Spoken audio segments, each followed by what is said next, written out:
Punch. For all you joint lock aficionados, do I have a joint lock for you today? In Tai Chi, this joint lock is called Phoenix Spreads Its Wings. So let me demonstrate that for you. So from a Wing Chun perspective, I intercept with my tan right here.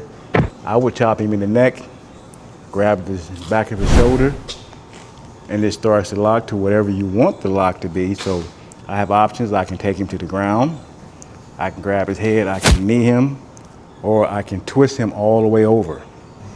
Let me run through that slow motion. He throw the punch, tan, whack.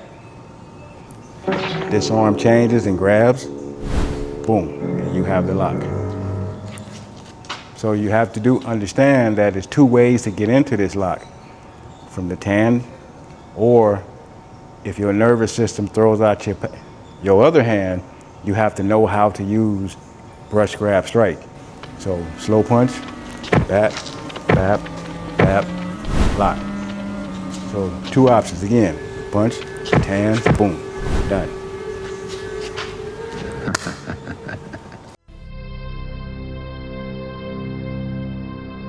All right, we in the chapter 2 of the science. So for those who want to get the science of joint locks, let's break it down. So in the Phoenix Spreads Its wing, let's start with this arm.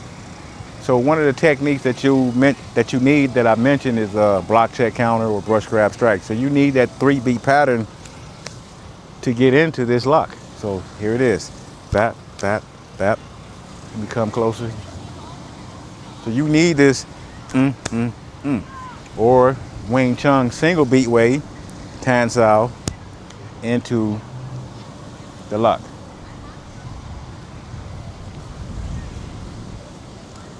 A couple other scientific tricks that I use in my Wing Chun.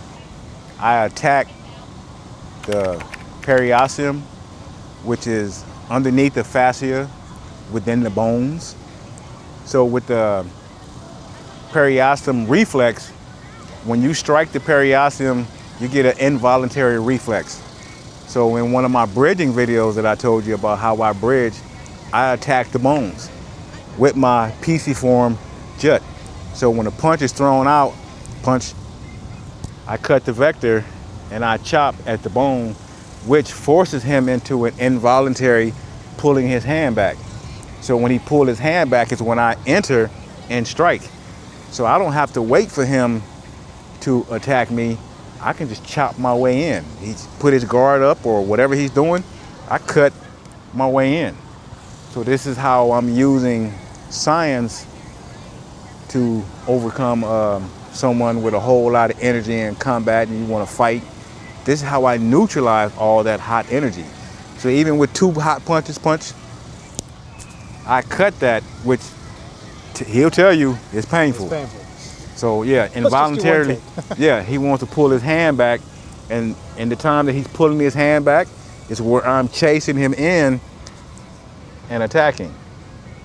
So these are higher levels of skill that you don't know that's going on, and I'm trying to be the one to tell you these extra things so you can take your martial arts further.